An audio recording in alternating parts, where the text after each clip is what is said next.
এক মাসের ব্যবধানে আজ পদ্মা সেতুর জাজিরা প্রান্তে বসছে নবম স্প্যান। দৃশ্যমান হবে ১৩৫০ মিটার সেতু। যতই সময় যাচ্ছে এটা দৃশ্যমান হচ্ছে, মানুষ আস্তে আস্তে আরো বেশি আশাবাদী হচ্ছে। শুরু হয়েছে রোড স্ল্যাব বসানোর কাজও। দেখছিলেন প্রধান শিরোনাম। সকালের সময় সঙ্গে আছি আমি কামরুজ্জামান মামুন এবং আমি হরিপদ সাহা। এবার অন্যান্য শীর্ষ সংবাদ। দেশে ভবিষ্যতে অতি দরিদ্র বলে কিছু থাকবে না বললেন প্রধানমন্ত্রী। বঙ্গবন্ধুর জন্মশতবার্ষিকী তৃণমূল পর্যায়ে উদযাপনের আহ্বান। বাস চাপায় শিক্ষার্থী নিহতের ঘটনায় রাজধানী সহ দেশের বিভিন্ন স্থানে বিক্ষোভ। কর্তৃপক্ষের সব দাবি মেনে নেওয়ার আশ্বাসে 7 দিন আন্দোলন স্থগিত।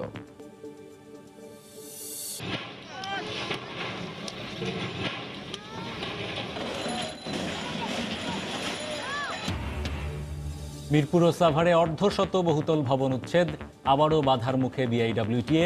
ম্যাজিস্ট্রেটের বিরুদ্ধে অসহযোগিতার অভিযোগ। ঢাকাতেই হবে হজযাত্রীদের ইমিগ্রেশন। আসছে সৌদি প্রতিনিধি দল। আজ ধর্ম মন্ত্রণালয়ের সংশ্লিষ্ট সংস্থাগুলোর সঙ্গে বৈঠক।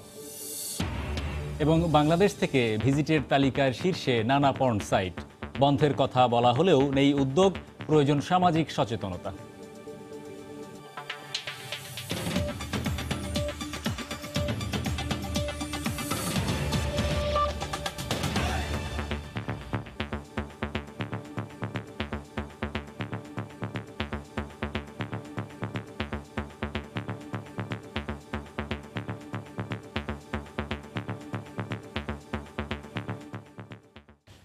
এক মাসের ব্যবধানে আজ বসছে পদ্মা সেতুর আরেকটি স্প্যান। নদীর জাজিরা প্রান্তের আগের স্প্যানগুলোর সঙ্গেই বসানো হবে নতুন স্প্যান। নবম এই স্প্যান বসানোর মধ্য দিয়ে নদীর দুই প্রান্ত মিলিয়ে দৃশ্যমান হবে ১৩৫০ মিটার সেতু। এছাড়া গত মঙ্গলবার থেকে সেতুর স্প্যানের ওপরের অংশে রোড স্ল্যাব বসানোর কাজও শুরু হয়েছে। সাইফুল ইসলামের ছবিতে এহসান জুয়েলের রিপোর্ট। নদী জুড়ে কাজ আর কাজ। যতদূর চোখ যায় একটু একটু করে আকাশের বুকে মাথা তুলছে সেতুর কাঠামো। একই সঙ্গে বাড়ছে সেতুর দৃশ্যমান দৈর্ঘ্য। ২০১৭ সালে জাজিরা প্রান্তের প্রথম স্প্যানটি বসানোর পর ধীরে ধীরে এখানে শেষ করা হয় একটি মডিউলের 5টি স্প্যানের কাজ। এরপর আলাদাভাবে ষষ্ঠ স্প্যানটি মাওয়া প্রান্তে বসানো হলেও সপ্তম এবং অষ্টম স্প্যানটি বসানো হয় জাজিরা প্রান্তে আগের 5টির সঙ্গেই। নবম স্প্যানটিও বসবে জাজিরায়। চীন থেকে আনা ছোট ছোট টুকরোগুলো মাওয়ার বিশেষায়িত ইয়ার্ডে জোড়া দিয়ে আগেই প্রস্তুত করা হয় স্প্যানটি। ধূসর রং করা শেষে গত 1 মাস ধরে এটি অপেক্ষা ছিল ইয়ার্ডের বাইরে। নির্ধারিত 34 ও 35 নম্বর পিলারের উপর বসানোর জন্য এর মধ্যে এটিকে তোলা হয়েছে ভাসমান ক্রেনে। যতই সময় যাচ্ছে এটা দৃশ্যমান হচ্ছে, মানুষ আস্তে আস্তে আরো বেশি আশাবাদী হচ্ছে। এটাই আমাদের পাওয়া যে ঠিক আছে, মানুষের আগে যে কনফিডেন্সটা ছিল না হবে কি হবে না, দিন দিন কনফিডেন্সটা বাড়তেছে। মাওয়া প্রান্তের ইয়ার্ড থেকে 150 মিটার দৈর্ঘ্যের স্প্যানটি নিয়ে রওনা হয়েছে প্রায় 4000 মেট্রিক টন ওজন বহনে সক্ষম বিশ্বের সর্বাধুনিক ক্রেন। প্রায় 5 কিলোমিটার দূরের জাজিরায় নিয়ে যাওয়ার পর এটিকে প্রস্তুত করা হবে নির্ধারিত 2টি পিলারে বসানোর উপযুক্ত করে। এছাড়া বছরখানেক আগে থেকে স্পেনের নিচের অংশে রেল স্ল্যাব বসানোর কাজ শুরু হলেও এবার স্পেনের উপরের অংশে শুরু হয়েছে রোড স্ল্যাব বসানোর কাজ। মঙ্গলবার নদীর জাজিরা পাড়ের অংশে 4 লেনের প্রথম রোড স্ল্যাবটি বসানো হয়। নকশা জটিলতা কেটে যাওয়ার পর সেতুর কাজ খুব দ্রুত এগুচ্ছে, তার প্রমাণ স্পেন বসানোয় অগ্রগতি। মাত্র 1.5 মাসের মধ্যে সবশেষ 3টি স্পেন বসানোর মধ্য দিয়ে দৃশ্যমান করা সম্ভব হচ্ছে প্রায় 1.5 কিলোমিটার সেতু, যা দ্রুততম সময়ের মধ্যে সেতুর কাজ শেষ করার ব্যাপারে আশাবাদী করে তুলছে। এহসান জুয়েল, সময় সংবাদ, মুন্সিগঞ্জ। আজই পদ্মা সেতুর জাজিরা প্রান্তে বসতে যাচ্ছে নবম স্প্যান। এই মুহূর্তে পদ্মা পাড়ে আছেন রিপোর্টার এহসান জুয়েল। বিস্তারিত জানতে আমরা সরাসরি যোগ দিচ্ছি তার সঙ্গে। হরিপদ, বেশ কর্মচাঞ্চল্য পদ্মার পাড়ে, কারণ পদ্মার এক একটি স্প্যান বসা মানে এখানে এক ধরনের অনানুষ্ঠানিকতা হলেও উৎসবমুখর পরিবেশ থাকে। কারণ এ ধরনের এক একটি স্প্যান দিয়েই কিন্তু 41টি স্প্যান মিলে হয়ে যাবে স্বপ্নের পদ্মা সেতু। তাই প্রত্যেকবারই যখন নতুন নতুন করে এক একটি স্প্যান বসতে থাকে তখন এইখানকার প্রকৌশলী, এখানকার প্রকল্প সংশ্লিষ্টরা, এখানকার ঠিকাদার প্রতিষ্ঠান সকলের মধ্যে এক ধরনের কর্মচাঞ্চল্য দেখা যায়, যেটি আজও দেখা যাচ্ছে। মূলত এই জাজিরা পাড়ের 34 এবং 35 এই দুটি পিলারের মধ্যে বসবে পদ্মা সেতুর নবম স্প্যান। আর এই নবম স্প্যানটি বসে গেলেই কিন্তু নদীর দুই প্রান্ত মিলিয়ে মাওয়া ও জাজিরা প্রান্ত মিলিয়ে 1350 মিটারের পদ্মা সেতু দৃশ্যমান হয়ে যাবে, যেটি আগেই বলেছিলাম। আপনাকে জেনে রাখি, এই যে স্প্যানটি আজ বসবে 34 এবং 35 নম্বর পিলারের মধ্যে, সেটি গতকালই মাওয়ার বিশেষায়িত যে ইয়ার্ড, সেই ইয়ার্ডে স্প্যানটি তৈরি করার পরে এটি নিয়ে রওনা হয়েছিল বিশ্বের সর্বাধুনিক একটি ক্রেন, যে ক্রেনটি প্রায় 4000 মেট্রিক টন ওজন বহনে সক্ষম। সেই ক্রেনটি গতকাল যখন খুব সকালে মাওয়ার ইয়ার্ড থেকে রওনা দিয়েছিল, তারপরে জাজিরা প্রান্তের এই 34 এবং 35 নম্বর পিলারের কাছে আসতে প্রায় 5 কিলোমিটার পথ পাড়ি দিতে হয়েছে, প্রায় 5-6 ঘন্টার মতো সময় লেগেছে। এবং পরবর্তীতে যখন গতকাল দুপুরের পর এটি নির্ধারিত পিলারের কাছে নিয়ে আসা হয়, তখনই কিন্তু সব ধরনের প্রস্তুতি সেরে ফেলা হয়েছে। এই ট্রেনটি যে দুটি পিলারের উপর বসবে, স্প্যানটি বসানো হবে, সেইখানে এনে এটি আসলে পজিশনিং করে ফেলা হয়েছে। এখন আজকে অপেক্ষা শুধুমাত্র এটিকে নির্ধারিত পজিশনে একেবারে সুতোয় মিলিয়ে এটি আগের যে স্প্যানগুলো রয়েছে, অর্থাৎ আগের যে সপ্তম স্প্যানটি রয়েছিল জাজিরা প্রান্তে, সেটির সঙ্গে এটিকে বসিয়ে দেওয়া হবে। সব মিলে জাজিরা প্রান্তে তার মানে 8টি স্প্যান দৃশ্যমান হবে, আর মাওয়া প্রান্তে রয়েছে আরও একটি স্প্যান। এই সব কিছু মিলে আজকে দিনটা প্রয়োজন হবে এই স্প্যানটি আগের স্প্যানের সঙ্গে জোড়া দেওয়ার জন্য, এবং যে পিলারের উপর বসবে সেখানে আসলে ব্যারিংয়ের উপর সেটি বসানো হবে। আর বসানোর পরপরই সেটি ঝালাই করার বিষয় রয়েছে, সেই ঝালাই করতে একটু লম্বা সময় দরকার হয়। তবে মূলত বসানোর বিষয়টি একটু কঠিন, এবং সেটি বসানো হয়ে গেলেই অন্য কাজগুলো আনুষ্ঠানিকতা মাত্র, এবং সেটির খবরই আজ সারাদিন আমরা আপনাদের জানানোর চেষ্টা করব। হরিপদ, এই ছিল আমার কাছে সবশেষ খবর। দর্শক, আজই বসতে যাচ্ছে পদ্মা সেতুর নবম স্প্যান, সেই খবর আমাদেরকে জানাচ্ছিলেন সহকর্মী এহসান জুয়েল। অতি দরিদ্রের হার 11 ভাগে নামিয়ে আনা হয়েছে জানিয়ে প্রধানমন্ত্রী শেখ হাসিনা বলেছেন, ভবিষ্যতে দেশে অতি দরিদ্র বলে কিছু থাকবে না। গতকাল সকালে প্রধানমন্ত্রীর কার্যালয়ে জাতির জনক বঙ্গবন্ধু শেখ মুজিবুর রহমানের জন্মশতবার্ষিকী উদযাপন সংক্রান্ত জাতীয় কমিটি এবং বাস্তবায়ন কমিটির যৌথ সভায় একথা বলেন তিনি। এ সময় দেশের মানুষের মাথাপিছু আয় বাড়ানোর পরিসংখ্যান তুলে ধরে উন্নয়নশীল দেশের স্বীকৃতি স্থায়ী করার রূপরেখাও দেন প্রধানমন্ত্রী। স্বাধীনতার পর ভঙ্গুর অর্থনীতির বাংলাদেশের সামনে সবচেয়ে বড় চ্যালেঞ্জ ছিল দারিদ্র্য দূরীকরণ। প্রায় 4 দশক পর 1999 সালের জরিপে দেখা যায় বাংলাদেশে দারিদ্র্যের হার নেমে এসেছে 52%। তারপরের গল্পটা শুধুই এগিয়ে যাওয়ার। গত এক দশকে দরিদ্র জনগোষ্ঠীর সংখ্যা নেমেছে 21.8%, আর হতদরিদ্রের সংখ্যা এখন মাত্র 11%। বঙ্গবন্ধুর জন্মশতবার্ষিকী উদযাপন কমিটির সঙ্গে অনুষ্ঠিত বৈঠকে প্রধানমন্ত্রী শেখ হাসিনাও বলেন, স্বাধীনতার পর এত অল্প সময়ের মধ্যে দারিদ্র্য জয় করে ইতিহাস গড়েছে বাংলাদেশ। গত 10 বছরে আমরা চেষ্টা করেছি বাংলাদেশের সার্বিক উন্নয়ন করতে। মূল কথা যে বাংলাদেশকে দারিদ্র্য মুক্ত করা, বাংলার মানুষের রাজনৈতিক, অর্থনৈতিক, সাংস্কৃতিক মুক্তি অর্জন করা, এবং একটি জাতি হিসেবে সারা বিশ্বে একটা মর্যাদার আসন অধিষ্ঠিত করা, এবং তৃণমূল পর্যায়ে, একেবারে গ্রাম পর্যায়ে মানুষ যেন একটি সুন্দর জীবন পায়, সেটাই নিশ্চিত করা। দেশের মানুষের গড় মাথাপিছু আয় $1909 উল্লেখ করে প্রধানমন্ত্রী জানান, যে কোনো মূল্যে উন্নয়নশীল বাংলাদেশের আন্তর্জাতিক স্বীকৃতি ধরে রাখবে বাংলাদেশ। গ্রহণ করা হবে টেকসই ও অন্তর্ভুক্তিমূলক উন্নয়ন পরিকল্পনা। অনেক বাধা বিপত্তি অতিক্রম করেই আমাদের এগোতে হয়েছে। আজকে আমরা আমাদের প্রবৃদ্ধি 8 ভাগে অর্জন করব এবছর। আজকে আমরা উন্নয়নশীল দেশ হিসেবে স্বীকৃতি পেয়েছি, এবং সেটার স্থায়ী করার জন্য ইতিমধ্যে আমরা কর্মসূচি হাতে নিয়েছি। 2020 সালে পালিত হবে বঙ্গবন্ধু শেখ মুজিবুর রহমানের জন্মশতবার্ষিকী। প্রধানমন্ত্রীর সাবেক মুখ্য সচিব ডক্টর কামাল আব্দুল নাসেরকে প্রধান করে গঠিত 102 সদস্যের জাতীয় কমিটির নেতৃত্বে 2020 সালের 7ই মার্চ থেকে 2021 সালের 26 মার্চ পর্যন্ত মুজিব বর্ষ উদযাপন করতে চায় বাংলাদেশ। জুবায়ের ফয়সাল, সময় সংবাদ, ঢাকা। নিরাপদ সড়কের দাবিতে রাজধানীর প্রগতি সরণিতে দিনভর বিক্ষোভ করেন গতকাল বাংলাদেশ ইউনিভার্সিটি অব প্রফেশনালসের শিক্ষার্থীরা। ফার্মগেট, শাহবাগ, সায়েন্স ল্যাব, ধানমন্ডি ও পুরান ঢাকাতেও বিক্ষোভ হয়। কোথাও যানবাহনের লাইসেন্স সহ নথিপত্র পরীক্ষা করেন তারা। পরে সড়কের নিরাপত্তা নিশ্চিতে প্রশাসনের আশ্বাসে 1 সপ্তাহের আলটিমেটাম দিয়ে সড়ক ছাড়েন শিক্ষার্থীরা। রাজধানীর প্রগতি সরণিতে বুধবার সকাল থেকেই সড়কে নামেন বাংলাদেশ ইউনিভার্সিটি অফ প্রফেশনালস বিইউপির শিক্ষার্থীরা। ধীরে ধীরে যোগ দেন অন্য শিক্ষা প্রতিষ্ঠানের ছাত্রছাত্রীও। প্রতিবারেই একজন করে মারা যাচ্ছে, একটা করে ফুটওভার ব্রিজ হচ্ছে। এটাই তো সলিউশন না, এটা সলিউশন হতে পারে না। প্রশাসনের উচিত যে তারা যে প্রতিশ্রুতিগুলো দিয়েছে সেগুলো দ্রুত বাস্তবায়ন করা, না হলে আরো এরকম প্রতিদিনই ঘটতে থাকবে।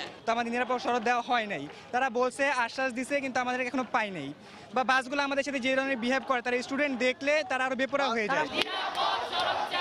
বেপরোয়া বাসের চাপায় আবরার নিহতের ঘটনায় জড়িতদের দ্রুত শাস্তির আওতায় আনাসহ 8 দফা দাবি মেনে নেয়ার দাবি বিক্ষোভকারীদের। প্রতিশ্রুতির ফুলঝুরি নয়, হতে হবে যথাযথ ও টেকসই বাস্তবায়ন। অচিরেই দৃষ্টান্তমূলক শাস্তি সহ আমাদের যে 8 দফা দাবি পেশ করা হয়েছে সেটা অলরেডি বলা হয়েছে যে দৃষ্টান্তমূলক শাস্তি। এইসব ট্রাফিক সপ্তাহ পালন না করে ট্রেনিং ইনস্টিটিউটগুলো আরো বেশি করে খোলা এবং তাদেরকে ট্রেনিং এর মাধ্যমে ড্রাইভার তৈরি করা। আগে নিরাপদ সড়ক আন্দোলনের শিক্ষার্থীরা ফুটপাতে দাঁড়িয়ে ছিল, তারাও সেখানে মারা গেছে। এখানে জেব্রা ক্রসিং ক্রস করছে, সেখানেও একটা ছেলে সেফ না। আমাদের ওভারব্রিজ দিয়ে লাভ কি হবে যদি আমাদের বাসই এরকম রেকলেসলি চলতে থাকে? আমাদেরও তো এত ইচ্ছা না ক্লাস বন্ধ করে আমাদের এখানে এসে রোদের মধ্যে বসে থাকা। আর প্রত্যেকটা দিন একটা স্টুডেন্ট আসবে, তারা মারা যাবে, মানে আমাদের কি জীবনের কোনো মূল্য নেই। বিভিন্ন এলাকায় বিক্ষোভ করার পাশাপাশি যানবাহনের প্রয়োজনীয় কাগজপত্র পরীক্ষা করেন আন্দোলনকারীরা। সড়ক ব্যবস্থার কেন চেঞ্জ হলো না? কেন জেব্রা ক্রসিং এ আমার বাইরা মরবে? আমরা এর বিচার চাই। আগে 6 দিন আমরা আন্দোলন করছি কিন্তু আমাদের কোনো ফল পাইনি। আমরা আমাদেরকে বলছে নিরাপদ সড়ক দিবে, কিন্তু এখন পর্যন্ত কোনো নিরাপদ সড়ক পাইনি। তবে অফিস ফেরত মানুষের কথা ভেবে দিন শেষে তুলে নেওয়া হয় অবরোধ। সড়ক নিরাপদ ও সুশৃঙ্খল না হওয়া পর্যন্ত আন্দোলন চলবে বলেও ঘোষণা দেন শিক্ষার্থীরা। ঢাকা বিশ্ববিদ্যালয়ের পরিবারের পক্ষ থেকে বলতে চাই যে যতদিন পর্যন্ত না আমাদের সড়কে মৃত্যুর মিছিল পুরোপুরি থেমে না যায় ততদিন ঢাকা বিশ্ববিদ্যালয়ের পরিবার আমরা এই আন্দোলনকারীদের সঙ্গে আছি। ঢাকা বিশ্ববিদ্যালয়ের অভ্যন্তরে যারা যান চলাচল করবে তাদের লাইসেন্সের নিশ্চয়তা, হেলমেট ছাড়া কেউ যেন চলাচল না করতে পারে। আমরা ঢাকা বিশ্ববিদ্যালয়ে ট্রাফিক ব্যবস্থাপনার একটি মডেল তৈরি করে গোটা ঢাকা বিশ্ববিদ্যালয়কে পথ দেখাতে চাই। পরে উত্তর ঢাকার মেয়রের সাথে বৈঠক করে আন্দোলনকারীদের একাংশের প্রতিনিধিরা জানান সব দাবি মেনে নেওয়ার আশ্বাসে 27 মার্চ পর্যন্ত আন্দোলন স্থগিত করছেন তারা। 28 মার্চ বৃহস্পতিবার 11টার সময় আমাদের যে মিটিং হবে সেই মিটিং এর আমরা যে ফলো আপ দেখব, সেই ফলো আপ দেখে আমরা যদি সন্তুষ্ট না হই, আমি একদম ক্লিয়ার করে বলে দিয়েছি, তাহলে 28 তারিখ থেকেই সারা বাংলাদেশের সকল শিক্ষা প্রতিষ্ঠান বন্ধ। এদিকে সুপ্রভাত পরিবহনের বাসটির চালককে 7 দিনের রিমান্ড দিয়েছেন মুখ্য মহানগর হাকিম আদালত। সেলিয়া সুলতানা, সময় সংবাদ, ঢাকা। চুক্তিভিত্তিক গাড়ি চালালে সংশ্লিষ্ট কোম্পানির লাইসেন্স বাতিল করা হবে বলে জানিয়েছেন ঢাকা সড়ক পরিবহন মালিক সমিতির মহাসচিব খন্দকার এনায়েতুল্লাহ। গতকাল বিকেলে রাজধানীর কাজী বশির মিলনায়তনে ঢাকা সড়ক পরিবহন মালিক শ্রমিক ঐক্য পরিষদের যৌথ সভায় তিনি কথা বলেন। এ সময় অদক্ষ চালককে গাড়ি না দিতে মালিকদের আহ্বান জানান তিনি। কোন কোম্পানির কন্ট্রাক্ট সিস্টেম যদি গাড়ি চালানো প্রমাণ হয়, সেই কোম্পানির নিবন্ধন বাতিল করার জন্য আমরা আরটিসিতে লিখব, আমরা বিআরটিকে লিখব। সেই কোম্পানি ভেঙে দিয়ে সড়ক পরিবহন মালিক সমিতি সরাসরি সেই কোম্পানি অধিগ্রহণ করা হবে। সে যত বড় পাওয়ারফুল লোক হোক না কেন, মালিক শ্রমিকের সামনে সে কেউ না কোনো শক্তি টিকবে না। সকালের সময় আরো থাকছে। দিন দিন উজাড় হচ্ছে বরগুনার উপকূলে বনাঞ্চল। বনরক্ষীদের বিরুদ্ধে দস্যুদের সঙ্গে হাত মেলানোর অভিযোগ। সারা দেশে যে নৈরাজ্য চলছে তার প্রতিক্রিয়ায় নিরাপদ সড়ক আন্দোলন শুরু হয়েছে বলে মন্তব্য করেছেন বিএনপি মহাসচিব মির্জা ফখরুল ইসলাম আলমগীর। বুধবার দুপুরে রাজধানীর নয়াপল্টনে বেগম খালেদা জিয়ার মুক্তির দাবিতে আয়োজিত গণ অনশনে যোগ দিয়ে তিনি একথা বলেন। এ সময় তিনি আরও বলেন, সরকার মানুষের নিরাপত্তা দিতে ব্যর্থ হয়েছে। সড়ক তো আপনারা আন্দোলন দেখছেন, এটা হচ্ছে সারা দেশে যে নৈরাজ্য সৃষ্টি হয়েছে তারই প্রমাণ। এটা দেশে এখন কোনো আইনের শাসন নেই। এই দখলদার সরকার যেহেতু তাদের জনগণের কোনো সমর্থন নাই, তারা সম্পূর্ণভাবে ব্যর্থ হচ্ছে মানুষকে শান্তি দিতে, মানুষের নিরাপত্তা দিতে, জীবনের নিরাপত্তা দিতে। বাংলাদেশের মানুষকে ইচ্ছে করলেই দমন করা যাবে না। আপনারা রাজনৈতিকভাবে দেউলিয়া হয়ে গেছেন, যে কারণে আজকে আপনাদেরকে রাষ্ট্রীয় ক্ষমতাকে ব্যবহার করে হাজার হাজার লক্ষ নেতাকর্মীকে গ্রেফতার করে আপনাদেরকে ক্ষমতায় বসে থাকতে হচ্ছে। রাজধানীর 3টি এলাকায় বিআরটিএ এর চক্রাকার বাস সার্ভিসের প্রথম ধাপ শুরু হবে ধানমন্ডি থেকে আজিমপুর রুটে। মার্চ মাসের শেষ সপ্তাহে 200 বাস নিয়ে চালু হবে কার্যক্রম। বুধবার নগর ভবনে বাস রুট পুনর্বিন্যাস কমিটির সভা শেষে একথা জানান ঢাকা দক্ষিণের মেয়র সাইদ খোকন। এ সময় দক্ষ চালক তৈরির ওপর গুরুত্ব আরোপ করেন তিনি। ধানমন্ডি, মতিঝিল এবং উত্তরাতে চক্রাকার বাস সার্ভিস চালু করতে যাচ্ছি। প্রথম ধাপ আমরা আগামী 26শে মার্চ আমাদের স্বাধীনতা দিবসে ধানমন্ডি এলাকার মধ্য দিয়ে আমরা শুরু করতে যাচ্ছি। রাজধানী উন্নয়ন কর্তৃপক্ষ ডিটিসিএ-কে পরিমাণ মতো জায়গা প্রদান করবে ব্যবহার করবার জন্য, এবং ডিটিসিএ মালিক সমিতি তাদের সঙ্গে আলাপ আলোচনার ভিত্তিতে ড্রাইভার প্রশিক্ষণের জন্য প্রশিক্ষণ কেন্দ্র স্থাপন করবে। ঢাকার চারপাশের নদী অবৈধ দখলমুক্ত করতে গিয়ে গতকালও বাধার মুখে পড়ে বিআইডব্লিউটিএ। সাভারের কাউন্দিয়ায় অবৈধ স্থাপনা উচ্ছেদ করতে গেলে বাধা দেন স্থানীয় ইউনিয়ন পরিষদ চেয়ারম্যান। এ সময় তাকে পুলিশ আটক করলেও মুচলেকা দিয়ে ছেড়ে দেন নির্বাহী ম্যাজিস্ট্রেট। এ সময় নির্বাহী ম্যাজিস্ট্রেট বারবার অসহযোগিতা করছেন বলে অভিযোগ করেন বিআইডব্লিউটিএর কর্মকর্তারা। এদিন তুরাগের মিরপুর ও সাভার অংশে 50টিরও বেশি স্থাপনা ভেঙে ফেলা হয়। দ্বিতীয় দফার অভিযানে বুধবার সকালে তুরাগ নদের সাভারের কাউন্দিয়া অংশে উচ্ছেদ শুরু করে বিআইডব্লিউটিএ। এ সময় নদীর জায়গা দখল করে মালামাল ওঠানামার জন্য বালু দিয়ে নদী ভরাট করে তৈরি করা একটি অবৈধ রাস্তা উচ্ছেদ করতে গেলে বাধা দেন স্থানীয় ইউনিয়ন পরিষদ চেয়ারম্যান আতিকুর রহমান শান্ত। তিনি সে সময় বিআইডব্লিউটিএর কর্মকর্তাদের সঙ্গে বাক বিতণ্ডায় জড়ান।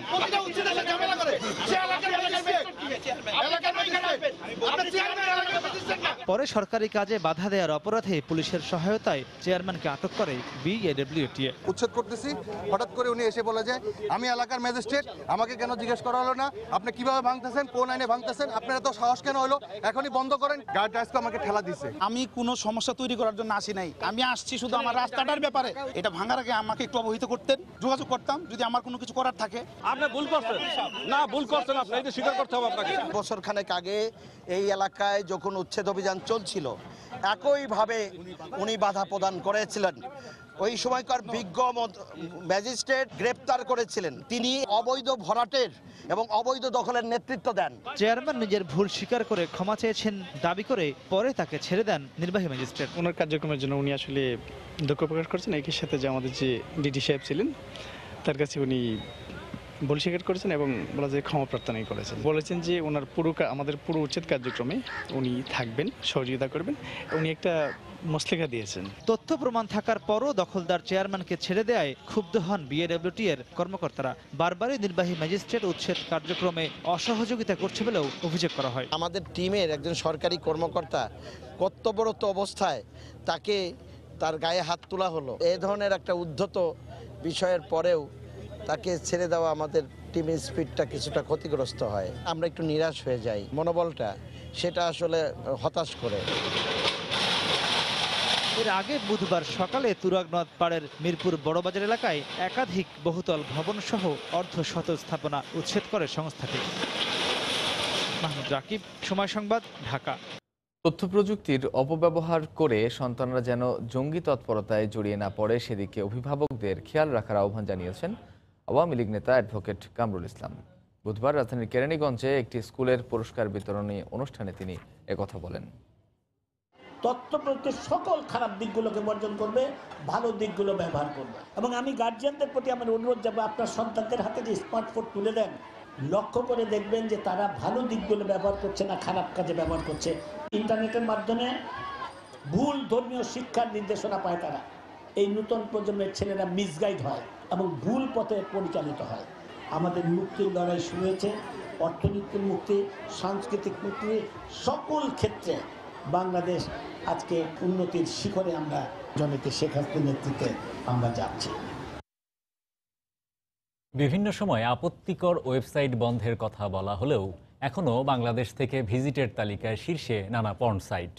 বিকল্প পথে খুব সহজেই ঢু মারা যায় এসব সাইটে। বিশেষজ্ঞরা বলছেন, অনাকাঙ্ক্ষিত সাইটগুলো বন্ধ করে শুধু নয়, সুফল পেতে প্রয়োজন সামাজিক সচেতনতাও।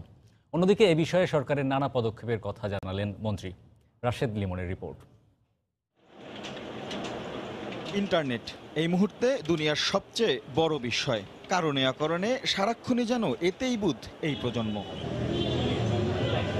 পর্নো কিংবা জুয়ার মতো এসব সাইট ভিজিট করে তরুণরা ঝুঁকছে অপরাধে, এবং সেইটার জন্য তারা স্বাভাবিকভাবে তাদের চাহিদাটা পূরণ করতে না পেরে একটা অবৈধ পথে কিংবা অপরাধের দিকে পা বাড়ায়। তাই তো বাধ্য হয়েই সন্তানদের হাতে যেসব অভিভাবক ট্যাব কিংবা স্মার্টফোন তুলে দেন, ভাবনাটা তাদের একটু বেশি। ওরা তো সারাক্ষণ মোবাইলে গেমস খেলে, আশেপাশে তো মাঠের ব্যবস্থা নাই, সেখানে যে খেলাধুলা করবে। তবে তরুণদের অনেকেরই স্বীকারোক্তি, পর্ণ আসক্তি বিপদগামী করছে তাদের অনেককেই। তারা যেসব সাইডে যাবে বা তারা যেগুলো দেখবে ওগুলো হচ্ছে যে এক প্রকার নেশার মতোই। বিশ্বজুড়ে ওয়েবসাইট রেটিংকারী সংস্থা অ্যালেক্সার মতে বাংলাদেশ থেকে বেশি ভিজিট করা হয় এমন সেরা 100টি ওয়েবসাইটের মধ্যে 4-5টি এরই মধ্যে এদেশে বন্ধ। পর্ণ কিংবা জুয়ার সাইট বিকল্প পন্থায় সেখানে খুব সহজেই প্রবেশ করা যাচ্ছে। বিশ্বজুড়ে অবাধ ইন্টারনেটের এই যুগে কেবলমাত্র নির্দিষ্ট একটি দেশে নির্দিষ্ট কিছু ওয়েবসাইট বন্ধ করে খুব একটা সুফল আসবে না বলে মনে করেন বিশেষজ্ঞরা। ইন্টারনেট গেটওয়ে থেকে ফিল্টার করে দেওয়া হচ্ছে, তো এভাবে আসলে ফিল্টার করে এটা প্রতিরোধ করা সম্ভব না। মনস্তাত্ত্বিক জায়গা থেকে এটা আমাদেরকে প্রতিরোধ ব্যবস্থা গড়ে তুলতে হবে। সীমাবদ্ধতা মেনে মন্ত্রী জানালেন অল্প দিনের মধ্যেই নিরাপদ হচ্ছে এদেশের ইন্টারনেট সেবা। নতুন নতুন সাইট জন্ম নয়, মিরর সাইট জন্ম থাকে, VPN ইউজ করা হয়, অন্যান্য ব্রাউজার দিয়ে এটাকে অ্যাক্সেস করা হয়।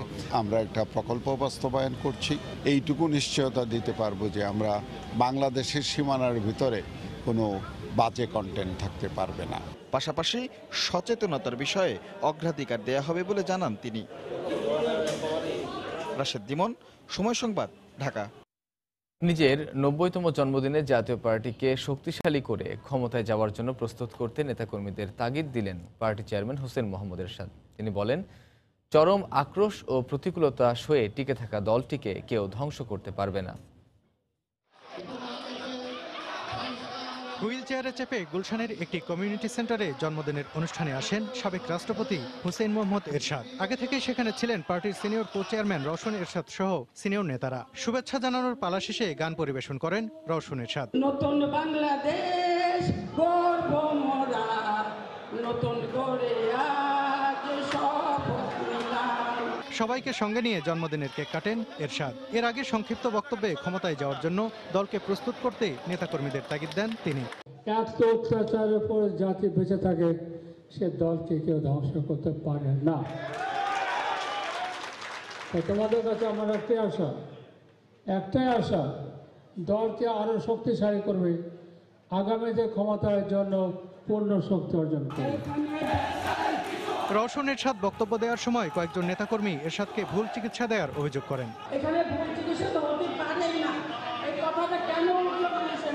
পরে পার্টির মহাসচিব মশিউর রহমান রাঙ্গা এ নিয়ে সংবাদ সম্মেলন করে জানান, দেশে ও বিদেশে কোথাও এরশাদের ভুল চিকিৎসা হয়নি। ওনার বাংলাদেশে কোনো ট্রিটমেন্টের কোনো সমস্যা কোনো সময় হয়নি। উনি রাতে 12টার সময়ও যদি সিএমএসে সেনাবাহিনীর প্রধান হিসেবে গিয়েছেন, সেখানে কিন্তু ট্রিটমেন্ট পেয়েছেন। সালাউদ্দিন সুমন, সময় সংবাদ, ঢাকা। আওয়ামী লীগ সাধারণ সম্পাদক ওবায়দুল কাদেরের বাইপাস সার্জারি সম্পন্ন হয়েছে। মাউন্ট এলিজাবেথ হাসপাতালে স্থানীয় সময় বুধবার সকাল 10:30 থেকে 2:30 পর্যন্ত অস্ত্রোপচার চলে। বাইপাস সার্জারির পর ওবায়দুল কাদেরকে পোস্ট অপারেটিভ কেয়ারে রাখা হয়েছে। আগামী 48 ঘন্টা তার শারীরিক অবস্থা পর্যবেক্ষণ করা হবে বলে জানিয়েছেন ওবায়দুল কাদেরের চিকিৎসা সমন্বয়ক বঙ্গবন্ধু শেখ মুজিব মেডিকেল বিশ্ববিদ্যালয় হাসপাতালের চিকিৎসক ডাক্তার আবু নাসার রিজভী। তিনি জানান, সেতুমন্ত্রীর অস্ত্রোপচার করেন মাউন্ট এলিজাবেথ হাসপাতালের হৃদরোগ বিশেষজ্ঞ ডাক্তার ফিলিপ কোহ। হজে যেতে আর দীর্ঘ সময় বিমানবন্দরে অপেক্ষা করতে হবে না বাংলাদেশিদের। সৌদি আরবে প্রবেশের আগেই ঢাকায় আগাম ইমিগ্রেশন সেবার কারিগরি দিক যাচাই বাংলাদেশে এসেছে সৌদি সরকারের একটি প্রতিনিধি দল। আজ ধর্ম মন্ত্রণালয়ে সংশ্লিষ্ট সব সংস্থার সঙ্গে বৈঠক করবেন তারা।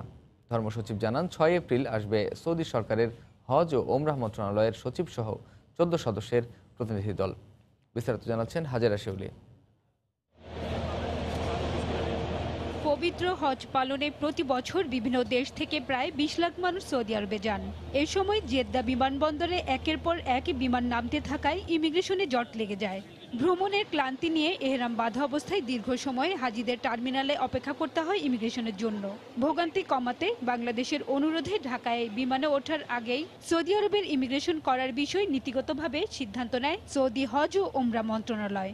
এই প্রক্রিয়ার অংশ হিসেবে আসছে কারিগরি দল। এয়ারপোর্ট ভিজিট করবে বা অন্য অবকাঠামোগত সুবিধাগুলি দেখবে, এই বিষয়গুলি দেখে গিয়ে তারা রিপোর্ট করবে। বিষয়টা নিয়ে পরবর্তী যে হাই পাওয়ার টিম যারা আসবে তারা হয়তো ওগুলি এসে আরও বিস্তারিতভাবে আলোচনা হতে পারে।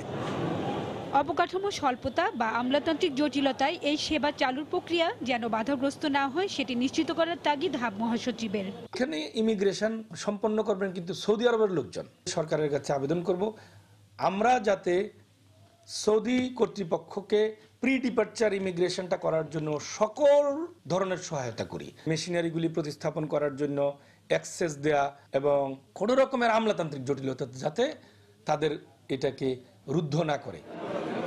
বর্তমানে মালয়েশিয়া ও ইন্দোনেশিয়ার হজযাত্রীরা আগাম ইমিগ্রেশনের সুবিধা পাচ্ছেন।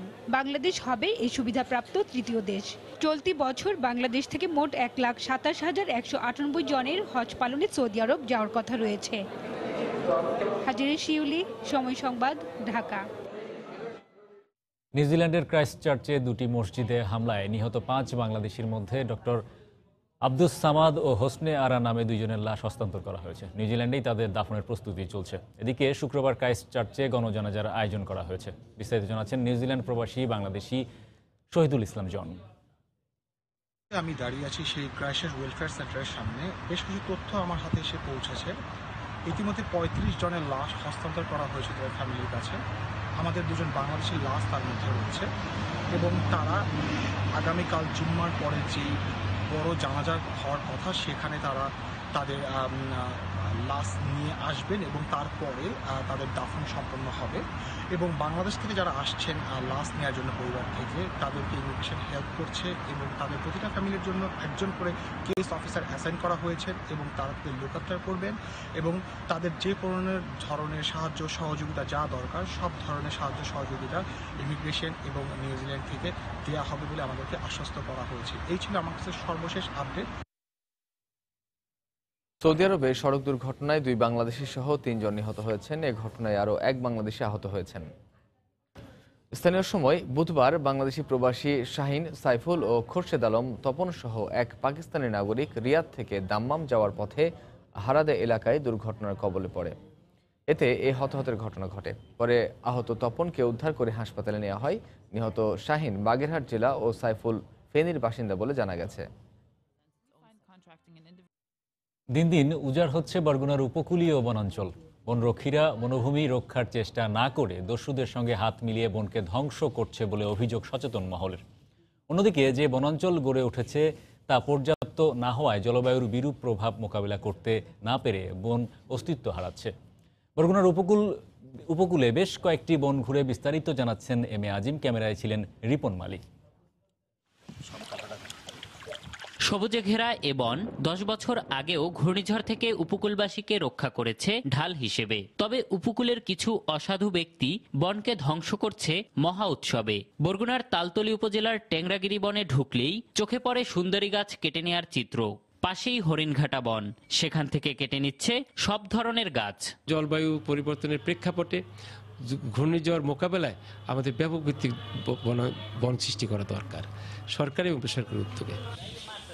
দুটি বনই সমুদ্র উপকূল জুড়ে গড়ে তোলা হয়েছে। তবে জলবায়ুর বিরূপ প্রভাবে সমুদ্রপৃষ্ঠের উচ্চতা বাড়তে থাকায় পলি ও লবণ পানি ঢুকে পড়ছে বনের মধ্যে, আর উত্তাল ঢেউ ক্রমেই বনভূমি কেড়ে নিচ্ছে সমুদ্রগর্ভে। অনেক স্থানে সবুজ প্রকৃতি ধ্বংসস্তূপ হয়ে পড়ে আছে। বিশেষজ্ঞরা বলছেন, জলবায়ুর বিরূপ প্রভাব মোকাবেলা করতে করতে বন আজ নিজেই ধ্বংসের পথে। আর সচেতন মহল বলছে, বন থেকে গাছ কাটার ঘটনায় সরাসরি যুক্ত বন বিভাগ।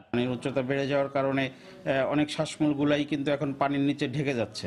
সাধারণ মানুষ যেখানে ঢুকতে পারে না, সেখানে বন বিভাগের কর্মকর্তা কর্মচারী যারা রয়েছে তাদের যোগ সাজসেই সেখানকার গাছগুলো কেটে নেওয়া হচ্ছে।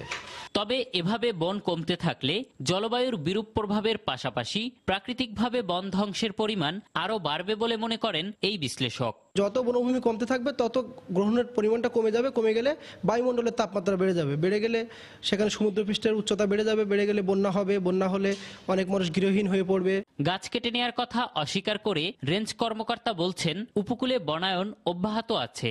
বনে গাছ কাটে এটা আগের দিনই কাটতো, কিন্তু এখন ওইভাবে নাই। তারপরে 2 জায়গায় গেলে আমার জানা মতে আমাদের স্টাফ স্বল্পতা আছে অনেক। বনভূমি পর্যবেক্ষণকারী আন্তর্জাতিক সংস্থা গ্লোবাল ফরেস্ট ওয়াচ ও ওয়ার্ল্ড রিসোর্স ইনস্টিটিউটের গত বছরের জুন মাসে প্রকাশিত প্রতিবেদনে বলা হয়েছে গত 7 বছরে বাংলাদেশে 3,32,000 একর বনভূমি উজাড় হয়েছে। সর্বগ্রাসী বনভূমি ধ্বংসের প্রক্রিয়া বন্ধে প্রতিটি বনে রয়েছে বন কর্মকর্তা কর্মচারী। প্রতি বছরই নতুন করে বনায়নে থাকছে কোটি কোটি টাকার নতুন নতুন প্রকল্প, অথচ বছর শেষে হিসেব করলে বেরিয়ে আসে বনের পরিমাণ বাড়েনি, উল্টো কমেছে। এম এ আজিম, সময় সংবাদ, বরগুনা।